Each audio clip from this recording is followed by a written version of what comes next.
baba Jeremiah ndochicha munotitira ichi. Ticha vakaenda kunyora kuti vana vabatsire homework musavasiya vachita vega. Imi ndochicha maketa so ne example ne baba Joro. Ha?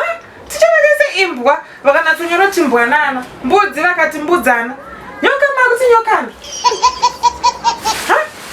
Mombe yana. Kudona. Koshiri. Shirana. Ndosaka ndatozotirega ndimubatsire zvangu noti mamuna kana chamete ndatomubatsira chirungu ini. Ndatozvoona kuti kasora akakazere mvura aka. Muna kana zvamunomubatsira? Zvamakambatsira nezviro. Ndamubatsira zvechirungu ini English. Me I'm speaking English. Dogana. No. Pigana. No. Babuan. Monkey one. No.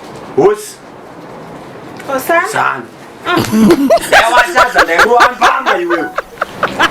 Me I'm speaking English, Baba Joro. Unazorita. Baba Joro. Unazorita. I'm speaking English. Huh?